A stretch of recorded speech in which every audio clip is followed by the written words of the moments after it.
related with schools and movement of English literature. And from today, I will be taking another topic, and today's topic is related with drama.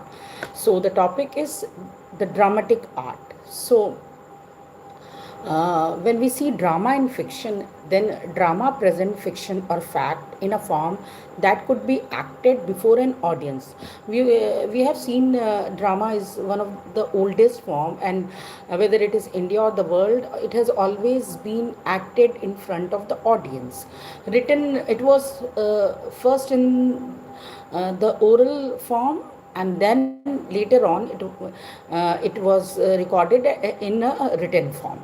So, a play has a plot, character, dialogue, and atmosphere and outlook on life, much as a novel has. But novel came much century later after drama, and it has a but in drama, it is as a rule intended to be performed in public, not in private. Novels are not performed, though in these days some instant from the novels are being performed. That is a different thing now. So its full qualities are only revealed in presentation on the stage. A novel is self-contained. It can be enjoyed without recourse to any external accessories. It carries all its meaning within itself. So do all other forms of literature, both those that are subjective and those that have a story to tell, like the epic and the ballad. I have already discussed epic and ballad in my previous videos. The drama have a story to tell.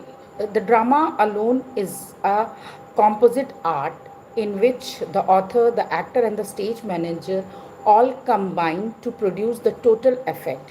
For example, W. Cecil Wordsworth has written in detail about this in his book Judgment in Literature.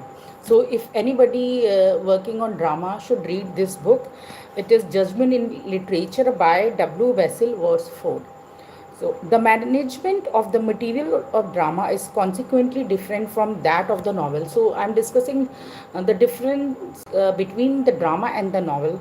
While the novel can be as long as the author pleases, a play must deliver its whole message within a few hours. So, basically, drama are shorter than the novels. For that purpose, it has to exercise great economy in the handling of the plot and the delineation of character, in both of which all superfluous details must be omitted. See, novel came later. Drama was an oldest form. So, but nowadays novel is more popular, much more popular than drama. In drama, every detail must conduce to the effect that is intended. The dramatist work within very strict limit. The novelist labors under no such handicap. He can be long-winded or brief, minute or general, as he thinks fit, provided he can be sure of holding the attention of his reader. The dramatist, however, has to work with a number of collaborators, all of whom have to be taken into account, like the audience, the actors, the producers, the scene painter, the dressmaker, the musician, the electrician, and many other. He or she has to consider cost and mechanical and physical limitation. Shahina Parveen, what are you saying? I'm not able to understand your. Uh, Please write in detail what is your question. So to take but one instant, he or she cannot make one role unduly long, for that would put an undue strain on a single actor night after night and would be monotonous for the audience. His play, in short, means any dramatist's play will be short, will not be likely to be produced unless it conform to a great many material requirement with the novel, which the novelist is free to ignore. So the novelist has certain freedom which a dramatist has not. But the one thing is that the dramatist gets feedback at once, and the novelist has to wait for it. It has often been said that when a novel is written, it is finished, but when a play has been written, the worst difficulties still lie ahead, because there are lots of procedure involving that. So the novelist too can sometimes interrupt his story and come forward himself to address the reader, to moralize on what is happening and to explain his purpose, which is mostly done in the drama. In the drama, we see in the beginning that a narrator is there. It is mostly in most of the drama, and he or she is explaining about the character or the story, which sometime a novelist also do.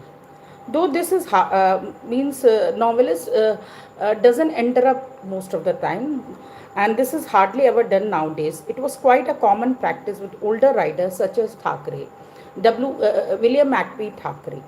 The dramatist does not address his audience in this way. He speaks through his character. They may never, so far as anyone can discover, express his own opinion, as in the case of Shakespeare and the other Elizabethan.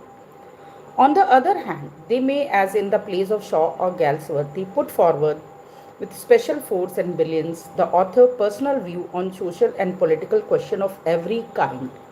Even then, the dramatist is always speaking through a mouthpiece, never in his own person. So, these are the confinement of a dramatist, and there are some freedom for the novelist. Then, when we discuss the structure of a play, all drama set forth a problem or a conflict. In tragedy, the theme is dark and serious.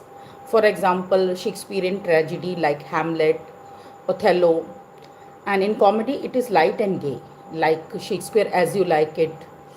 Promising they all the comedies has a happy ending. The structure is the same in both cases, as play requires an exposition to explain the circumstances or situation from which the action is to take its course, a complication which rises in the action, during which it progresses or grow more involved. A climax, which is climax is basically crisis, when it takes a turn for the better or worse.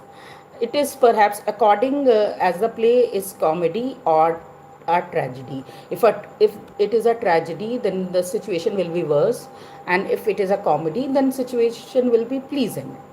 So a denouncement is basically falling apart, which unravels the complication, and a solution, which is mostly in the comedy, or catastrophe. And catastrophe is mostly in the tragedies, or there are some tragicomedies as well, that decides the fate of its characters. In a five-act play, the exposition occupies the first act or so, the complication the next two act or so. The climax or crisis a part of the third act, the denouncement the rest of the third act, the fourth act and a part of the fifth, and solution or catastrophe the rest of the fifth act. It is as per the tragedy or comedy. If it is a tragedy, then there will be complication, and there will be crisis, then denouncement and catastrophe. But if it is a comedy, then things will be different. There will be some comic elements, some solution. So the typical Elizabethan drama following the Senecan tragedy. In next video, I will explain in detail about the Senecan tragedy. The typical Elizabethan drama following the Senecan tragedy was divided into five acts, each comprising a number of scenes. So Elizabethan or the British writer owes so much to the Greek writer. This is quite obvious. So the stage being simple, a mere platform, and the stage contrivances but few, the scene followed each other in quick succession, changes being indicated only by a notice on a board. Elaborate scenery and costume comes very much later, and is made possible some splendid production of the famous play. And when we see the five act play, so like in the poetic drama there was now it is not in the favor in course of time, and for the purpose of the modern dramatists, 3 act proved to be sufficient. Now dramatists don't write big act or 5 act, they only write 3 act, and even some dramas are in 1 act as well. So if the play was a little too short, a 1 act piece of a light nature was performed as a curtain raiser. Changing social and economic condition caused performance to be shorter, and in the English theatre of today, the program is usually limited to a single play lasting less than 3 hours. Shakespeare longer plays have, of course, to be abridged for modern purposes, as indeed they were even in the 18th century. In olden days, people used to write big dramas as per uh, the favoritism of the audience or readers. Nowadays, people prefer everything short. So now shorter dramas are preferred, and even the writers, as per the taste of the audience, reader write shorter dramas. So realism and romance in drama. Drama, like other arts, is a representation of life in little. Dryden defined a play as a just and lively image of human nature, representing its passion and humors and the changes of fortune to which it is subject for the delight and instruction of mankind. So, drama or any other genre of literature was written for the delight of the mankind. But all art is directly or indirectly colored by the artist's personality, and drama does not promise to be entirely faithful to fact. It is a portrait nor a photograph, a version not a reproduction. It is the dramatist's criticism of life, his verdict upon men and manner, and often suggests what is true by means of the false.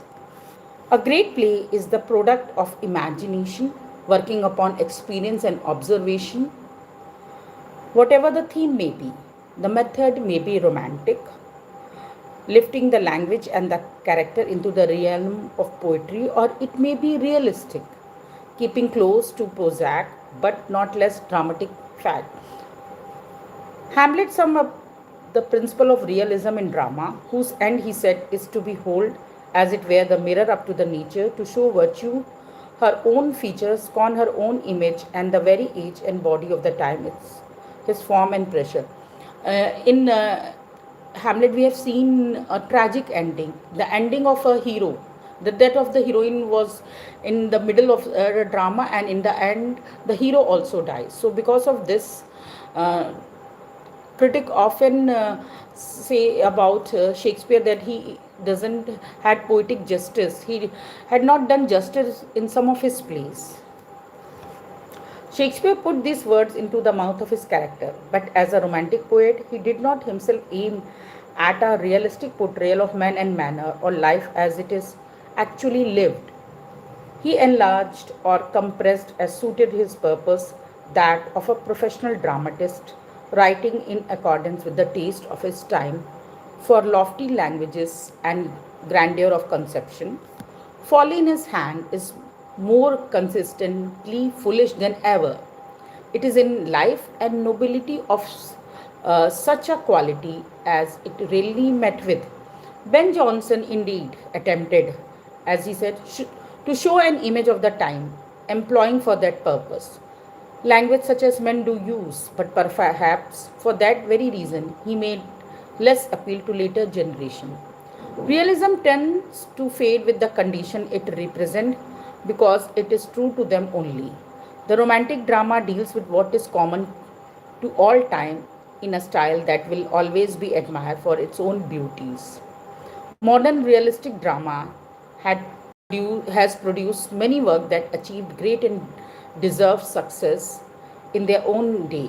Yet, when they have been revived after a period of only 20 years, they have seemed merely dull and outmoded.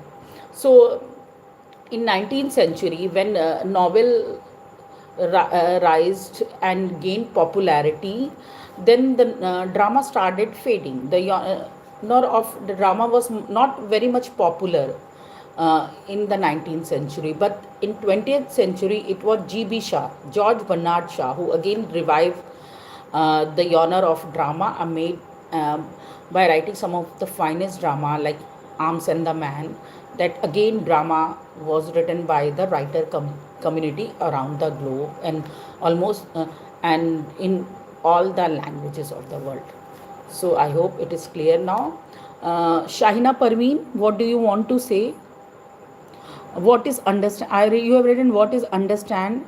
Please uh, uh, tell me what is this sentence, because I am not able to understand what you have written. Are you a student of literature? If yes, please write your queries. I will answer. So I hope it is clear. I will be taking the next topic, tragedy and comedy, which is also related with drama tomorrow. So thank you everyone.